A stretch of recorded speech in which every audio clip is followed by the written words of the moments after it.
Wim Henderickx, his piece Tejas is a very, very powerful piece. It's one of the most original and powerful orchestral pieces I've conducted for many years. And it was a great pleasure and a privilege to work on this piece. It's extremely demanding for the orchestra. First of all, he separates the orchestra into different groups. There's an enormous amount of percussion in the setup of the orchestra. Wim himself, of course, was a very fine percussion player.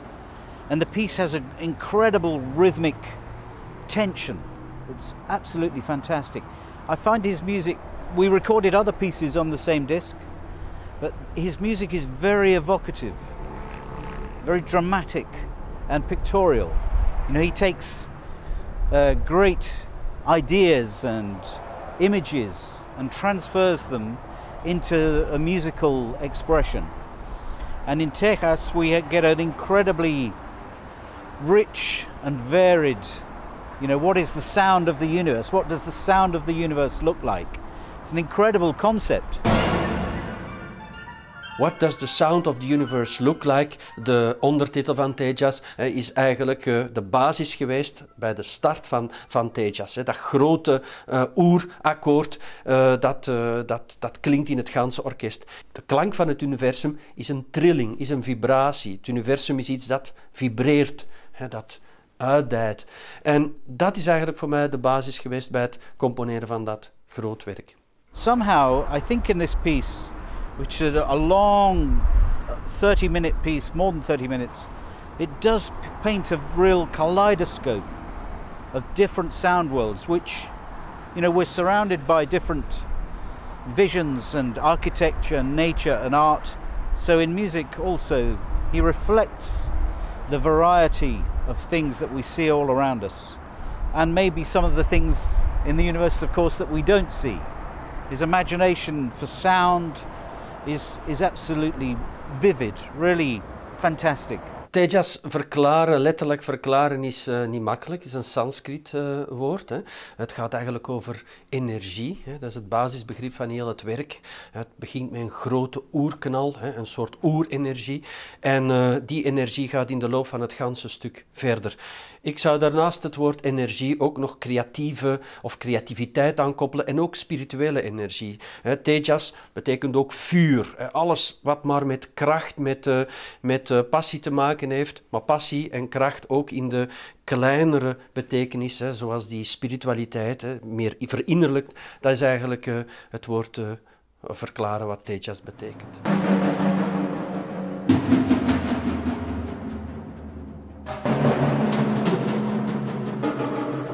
For me, maybe this is the wrong thing to say, but for me personally, the back history of the piece is not so important. I need to know, of course, what the general spiritual nature of the music is. But as a conductor, you know, it's very much a practical role, especially in contemporary music. I think of myself as a recreator. Wim was the creator, and now I'm recreating along with the musicians. So I'm an artisan rather than an artist, something of an artisan. And artisans, as you know, have to be very practical.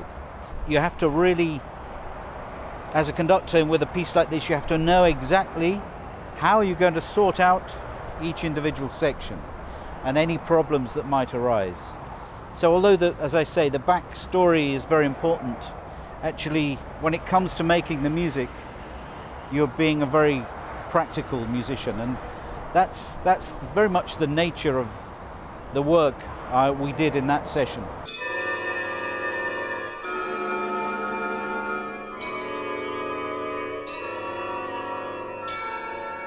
Wat mij vooral fascineert in het Oosten is de manier van leven, de manier van denken, de spiritualiteit. Ik hou trouwens ook niet van culturen te imiteren. Daarvoor is een cultuur, moet je die puur laten.